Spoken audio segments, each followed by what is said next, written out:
It's time for me to give my opinion regarding the first 10 as of yet dubbed episodes of Fairy Tail's third and last season.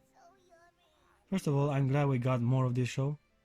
I have to admit that even though Fairy Tail is one of my all-time favorite anime, I partially agree with the abundance of criticism surrounding it. For those that are familiar with this title, you already know that the story rarely makes any sense and the majority of fights are pointless and idiotic. But what won me over is its charm. The characters are the strength of the show, so many interesting people that interact with each other in thematic and engaging ways. Not to mention the abundance of comedy and clash of diverse personalities made the anime an unforgettable experience that managed to make me oversee its numerous structural and narrative flaws. Fairy Tail is definitely not for everyone. I'd go so far to say that it might as well be the most polarizing anime of this decade. Some people love it and just as many despise it. I find myself on the good side of the show. I enjoy its overflowing amount of fan service, immature jokes and witty dialogue. Oh, you foolish intruders have got my blood boiling over with rage! You won't leave here, because in this room I keep all my instruments of cruelty! Is he serious? I bet he's talking about your novel, Lucy. Third season starts with Lucy and Natsu going on a quest to reunite the Fairy Tail Guild. They wander throughout Fiore, searching for their former teammates. What I noticed right from the start is that the art style slightly changed. It's rather simplistic, but Lucy looks cuter than ever, so I give it a pass for the moment. Besides that, not much seems to have changed. Natsu and Lucy are just as naive and careless as before, and they seem to get along well together. There's good chemistry between these two and they work well with each other. Some might say a little too well for them to remain just friends. Shipping Natsu and Lucy has been a long-lasting habit of fans and casual viewers alike. Even the show itself hinted at the idea multiple times. I'm sorry, but there's something really important I need to tell you. Oh, man.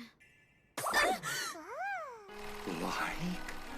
Well, you never know. Natsu might have feelings for you. Would you please get out? Get out of here! Huh? It gets all brushed away with comedy, of course, as starting a romance in a shonen action anime seems pretty hard to deal with. And honestly, considering Fairy Tail can barely hold a cohesive story together, I'd say it is in its best interest to keep things as simple as possible. Quick spontaneous encounters is where the show performs the best, although the moment they deviate from character development is usually when the anime crumbles over its own weight. As of now, there are two main missions to be accomplished, dealing with the notorious enemies like Zerov and Acnologia, and restoring the guild to its former glory. Again, you know, after the time skip they had in the first season when they came back and Fairy Tail was all shit without them. Kinda like that. The only difference is that this time they will have to build it all back from scratch, even the guild hall. Natsu and Lucy seem more than eager to take on this challenge as they both improved tremendously since they last saw each other. First member they encounter in their search is Wendy. She joined Lamia Scale, a former rival guild, and became one of the Sky Sisters. Despite the feeling of joy after reuniting with Lucy and Natsu, she refuses their proposal to go back to Fairy Tail.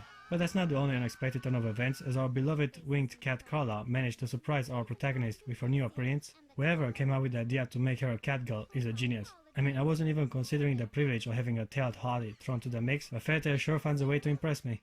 Can't wait to see her in the sure-to-come beach or bathhouse episode. How is she human? How is she human? How the heck are you human? Oh, this? I mastered my transformation ability. So what do you think, Happy? After some pointless altercation with some random evildoers, Wendy accepts to accompany Lucy on her quest of reuniting the guild. As for Natsu, well, we get a glimpse of his new amazing power, as he easily defeats an opponent that gave Guildarts a hard time just a few years back. He definitely improved a lot lately. Let's hope he won't make fights look too easy later on. Looks like the next member they encounter is Juvia. She's easily one of the best characters the show has to offer. Firstly introduced as a villain. Drip, drip, drop. Hello, my name is Juvia, and I am the Rain Woman of the Element 4. She eventually gets persuaded by Grey to abandon her path of mischief and join Fairy Tail. Ever since, she's been a psychopathic stalker, desperate for our Ice Wizard's attention.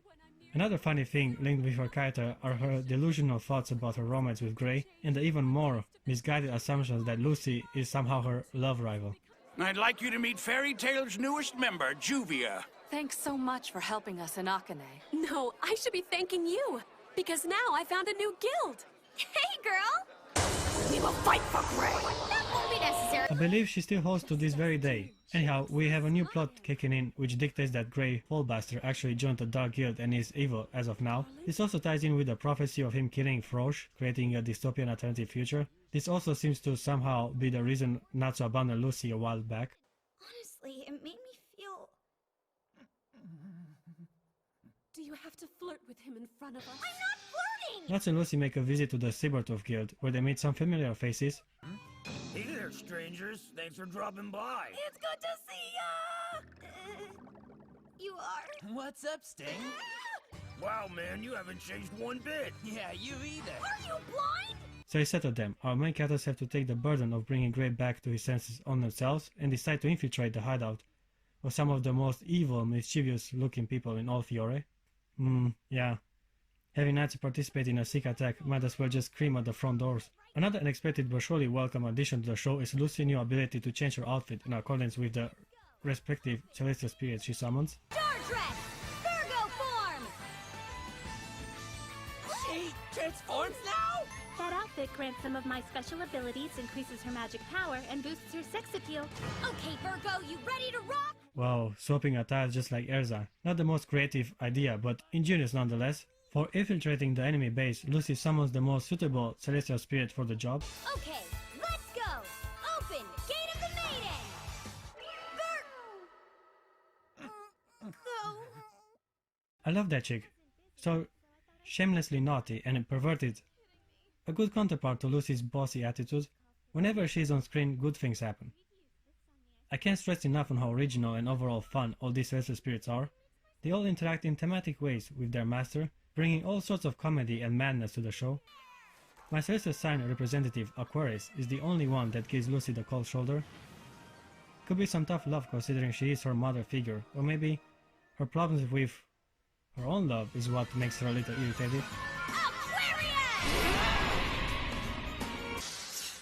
Hey, where is this attitude coming from? I thought we were past all that. So, what's the matter? Are you and Scorpio having some issues? Do you know about something that I don't? Because if I find out you're keeping secrets from me, you won't live to regret it, bimbo! Does he normally make eyes at you? Is there something going on behind my back? No, there's absolutely nothing going on. I actually like living too much. You see, the show is a lot of fun, and it could be just me, but Fairy Tail seems to be rather more or less centered around Lucy Harphilia. The anime itself starts with her looking for the Salamander Wizard. Then, through her eyes, we get introduced to the guild, and she is present in virtually all missions and story arcs, as if we're getting the story from her perspective, give or take. Okay, back to the capture of our gang. Now, when I first heard of this goat photo-leaking medieval torture, I was a little skeptic in its authenticity, but after some quick superficial research, I've discovered that indeed, this was a method used a few centuries back. It may sound preferable to other things, but still looks very painful. Just the sound of it gives me the heebie-jeebies. Naturally, Lucy does not get cut in half, as Grey comes to her rescue and reveals that he was a double agent all along. I guess it makes sense that Grey wouldn't abandon his friends and join some dark guild, but this reveal also cheapens the thrill of meeting the other characters like Urza, Gajil and Levi. I thought we were gonna get a different story arc on each former member they encounter, just like with Wendy. Instead we have them all conveniently fighting in the same place. It feels rushed and lazy, but again the story isn't exactly the reason I watch Fairy Tail. It's the characters. Remember when I said that the fights in this anime are kinda dumb? Well, episode 5 is a perfect example of just that. Not only are the enemy weak, unsuited and useless against our team, but people keep just randomly joining the fray, making all a huge mess. Also in typical shonen fashion, the loud, obnoxious main character is the one that single-handedly defeats the enemy boss, while in the same time ironically talking about working on a team and the cliché power of friendship. After a job well done, it looks as the strongest team Fairy Tail is back together and just one step away from reuniting the guild. Now remember how this was Lucy's primary objective starting this season? For some reason she gets all depressed that no one responds to her letters, only to be proven false right away as the whole guild seems to have gathered at the rendezvous point in Magnolia. That's odd. I don't remember Mira Jane being Lucy's BFF, but again they were kinda close and they even modeled together. We show him some scared!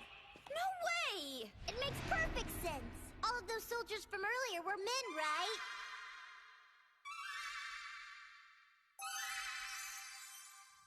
You see?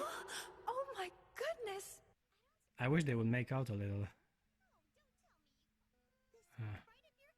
So Feta is back in action, and after some backstory regarding Zerov and his little brother Natsu, we are good to go to start a new adventure in the series. Of course, there are some members still missing, like Makarov, which leaves the guild with no leadership, but the problem is easily dealt with as Urza gets unanimously elected as the 7th guild master. I guess it was the most rational choice considering her discipline and iron will. I still remember her introduction, back at the very beginning. Everyone was afraid of her. Of course, she later revealed her playful and honestly naughty side. Nice moon tonight. The bath's nice too. You're bathing in your armor? I'm more relaxed with it on. Yeah, I don't think taking it easy is your strong point. Wow! You look just as awesome without your armor! Is that so? Then perhaps I should walk around the guild like this. There's plenty of fanservice linked with her, but again, every girl eventually gets the spotlight. Urza as guildmaster is only temporary, as Natsu and gang finally find out the reason Makarov disbanded Fairy Tail in the first place. Something about not involving them in negotiation he has to undergo in a foreign empire. Chances are, though he has been taken prisoner, so it's up to our guild's strongest team to infiltrate the castle and save him. Easy enough to follow so far. What I don't understand though is the drastic animation and art style quality drop. The show wasn't exactly known for its budget to begin with, but this is just insulting. What happened to the character design? Looks as if half the anime has been done in paint. And don't get me even started on animation. I mean, look at that shit. I could use my memory control magic to go undercover inside that notorious guild of troublemakers. Okay. We'd surely get some actionable intel that way. We could, hopefully. The first step is planting a memory. I drank that cool drink right up, and it was good! How could you do such a thing? Are you in there? Answer me, Gray! If you're looking for Gray, I saw him following Urza and Master a while ago. Otherwise, this mission to rescue Makarov and such is a decent enough story arc, I guess. What's not decent though are the swimsuit Urza and Lucy are rocking with their tight voluptuous bodies. Excuse us. But would you let us through, pretty please? All I want is a star mango. Would you deny me that pleasure? I take it all back. Fairy Tail has the best art style, the greatest animation, a tremendously complex story, and amazing fight scenes. The anime is ingenious. I mean, check all these females out. So much plot, bouncing on their interesting personalities. My god, breast implants must have been the norm in early medieval times. As always, I got a few complaints I gotta address. You see, the purpose of their mission aims to infiltrate the castle and save the former Fairy Tail master. The only problem though is that Doranbolt manages to save Makarov from death's grasp all by himself, making the trouble of setting up a team just for the rescue pointless. But what matters is that we get some nice dynamic between this new formed team. Seems like the show hasn't forgotten that Doranbolt has a thing for Wendy. It's so pretty up here. Be careful.